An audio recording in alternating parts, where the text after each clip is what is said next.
नमस्कार फ्रेंड, आज हम बहुत ही इम्पोर्टेंट चीज़ के बारे में जानने वाले हैं जिसको बोलते हैं इम्यूनिटी। प्रेजेंट में जो कोरोना वायरस की वजह से संक्रमण हो रहा है उसमें आपने ये वर्ड काफ़ी बार सुना होगा कि जिसका इम्यूनिटी अच्छा है वो काफ़ी अच्छे से इस बीमारी से बाहर आ रहा है, उसको काफ़ी कम सिम्टम्स देखने को मिल रहे हैं, और जिसका इम्यूनिटी डाउन है उसको उसकी वजह से काफ़ी सारी तकलीफ होती है और कई केसेस में तो डेथ तक हो जाता है। तो आइए इस वीडियो में हम डिटेल से जानते हैं कि आयुर्वेद में इम्यूनिटी के बारे में क्या बताया गया है। तो सबसे पहले इम्यूनिटी वर्ड का जो मीनिंग है वो हम जान लेते हैं। इम्यूनिटी यानी वो पावर जो हमारे शरीर को रोगों से होने से बचाता है। सिर्फ रोगों से होने से बचाता है इतना ही नहीं, अगर हमारे शरीर में कोई रोग हो जाए तो उससे हमारे शरीर को कम से कम नुकसान हो और उसमें से हम जल्दी से जल्दी बाहर आ जाए, मतलब जल्दी से जल्दी रिकवर हो जाए, उसके लिए जो हमारे बॉडी में पावर रहता है उसको बोलते हैं इम्यूनिटी या रोग प्रतिकारक शक्ति। तो आयुर्वेद में उसे व्याधि समत्व नाम से बताया गया है और उसका ओज, बल और श्लेष्म जैसे वर्ड के साथ उसका आयुर्वेद में वर्णन किया गया है। तो आयुर्वेद में इम्यूनिटी या रोग प्रतिकारक क्षमता जिसे बोलते हैं उसके 3 प्रकार बताए गए हैं। तो सबसे पहला प्रकार जो बताया गया है वो है सहज बल, यानी कि माता पिता की तरफ से जो हमें इम्यूनिटी मिलता है उसको बोलते हैं सहज बल। अगर माता पिता का इम्यूनिटी अच्छा है तो हमारा इम्यूनिटी भी अच्छा रहेगा। दूसरा प्रकार आयुर्वेद में बताया है कालज बल, मतलब कि सीज़न के हिसाब से और हमारी एज के हिसाब से हमारी इम्यूनिटी डिफरेंट टाइप्स की होती है। जैसे कि वर्षा ऋतु और ग्रीष्म ऋतु में और वृद्धावस्था में हमारी इम्यूनिटी सबसे कम होती है। दूसरा है कि वसंत ऋतु और शरद ऋतु और बाल्यावस्था में हमारी जो इम्यूनिटी होती है वो मीडियम होती है। हेमंत ऋतु और शिशिर ऋतु में और युवा अवस्था में हमारा जो इम्यूनिटी रहता है वो सबसे अच्छा रहता है। तो ये 2 प्रकार जो है सहज बल और कालज बल, उस पर हमारा अभी कोई बस चलने वाला नहीं है, क्योंकि सीज़न को हम चेंज नहीं कर सकते, एज पीरियड को हम चेंज नहीं कर सकते। तो पहले जो 2 प्रकार बताए गए वो हमारे बॉडी में उसका इफ़ेक्ट होने ही वाला है, उसको हम चेंज नहीं कर सकते। तीसरा प्रकार जो आयुर्वेद में बताया गया है वो है युक्तिकृत, यानी कि हेल्दी खाना खाने से, हेल्दी लाइफस्टाइल जीने से, एक्सरसाइज करने से और मेडिसिन और आयुर्वेद में जो उपाय बताए उससे हम हमारा इम्यूनिटी बढ़ा सकते हैं। तो तीसरा उपाय जो है उसका यूज़ करके हम हमारा इम्यूनिटी मेंटेन कर सकते हैं या बढ़ा सकते हैं। तो ये उपाय जो है तीसरा उपाय, उसके ऊपर कौन से फैक्टर इफ़ेक्ट करते हैं उसके बारे में हम डिटेल से जानते हैं।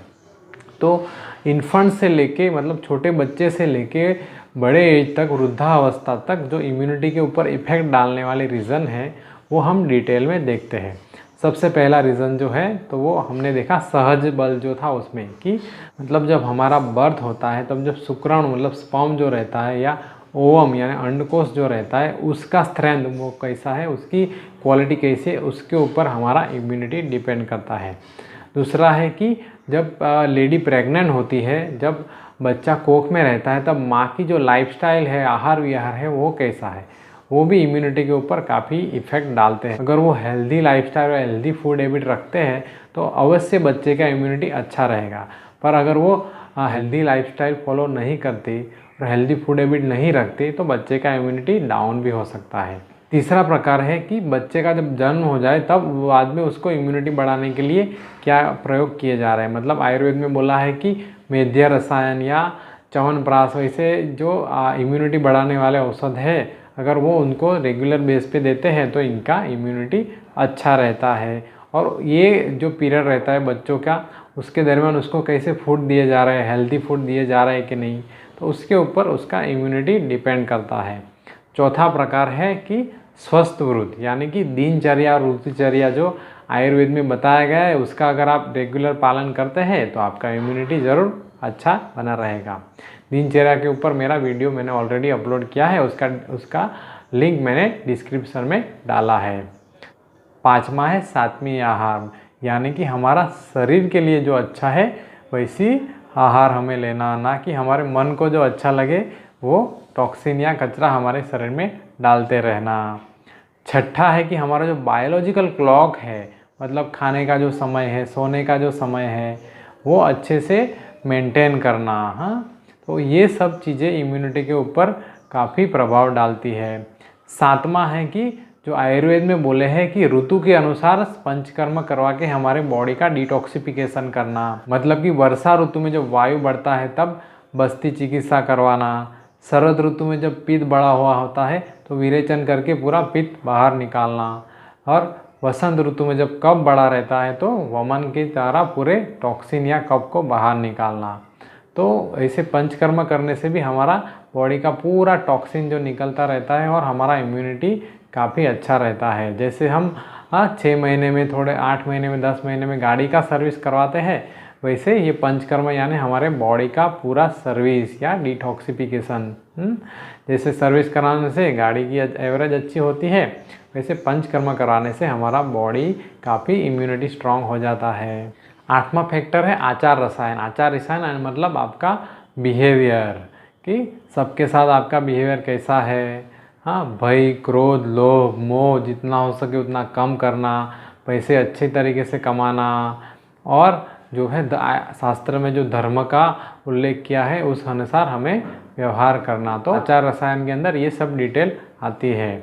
और लास्ट में है कि मेंटल स्ट्रेस जितना हो सके उतना कम रखना, उसके लिए मेडिटेशन, प्राणायाम करना, ये बहुत इम्पोर्टेंट चीज़ है। क्योंकि अभी कोरोना के संक्रमण की वजह से काफ़ी स्ट्रेस होने की वजह से भी हमारा इम्यूनिटी डाउन होता है। तो ध्यान, प्राणायाम, साधना वगैरह से हमारा आध्यात्मिक उन्नति होना भी काफ़ी ज़रूरी है, वो भी इम्यूनिटी बढ़ाने के लिए काफ़ी इम्पोर्टेंट फैक्टर है। तो मित्रों, ये हमने पूरे डिटेल में देखे कि इम्यूनिटी के ऊपर कौन कौन से फैक्टर इफ़ेक्ट करते हैं। तो सिर्फ काढ़ा पीने से या दवाई लेने से इम्यूनिटी बढ़ने वाली नहीं है। आपको ये पूरी चीज़ें अच्छे से डिटेल से आपकी लाइफस्टाइल में आपको लाना पड़ेगा। कम से कम 1 साल तक आपको ये लगातार चीज़ें करना है, तब आपके जाके इम्यूनिटी धीरे धीरे करके बढ़ता है और बाद में मेंटेन रहता है। तो कभी कभार गलती हो जाए तो चलता है, पर ये सब चीज़ें अगर आप अपनी लाइफस्टाइल में रेगुलर करते हैं तो आपका इम्यूनिटी ज़रूर ज़बरदस्त बढ़ता है। हाँ, और बाकी जो आयुर्वेद में उपाय बताए हैं, रसायन चिकित्सा है और मेडिसिन से भी इम्यूनिटी बढ़ता है, पर ये जब चीज़ें आप सब करते हैं तो वो इम्यूनिटी एकदम लॉन्ग लास्टिंग रहता है, मतलब लंबे समय तक आपका इम्यूनिटी मेंटेन रहता है। तो ये था आज के वीडियो में इम्यूनिटी के बारे में जो पूरा डिटेल में आयुर्वेद में बताया था उसका वर्णन। अगर आपको ये वीडियो अच्छा लगा हो तो आप उसको लाइक कर सकते हैं और दूसरों के साथ शेयर जरूर कर सकते हैं। अगले वीडियो में नई जानकारी के साथ मिलेंगे, तब तक के लिए नमस्कार।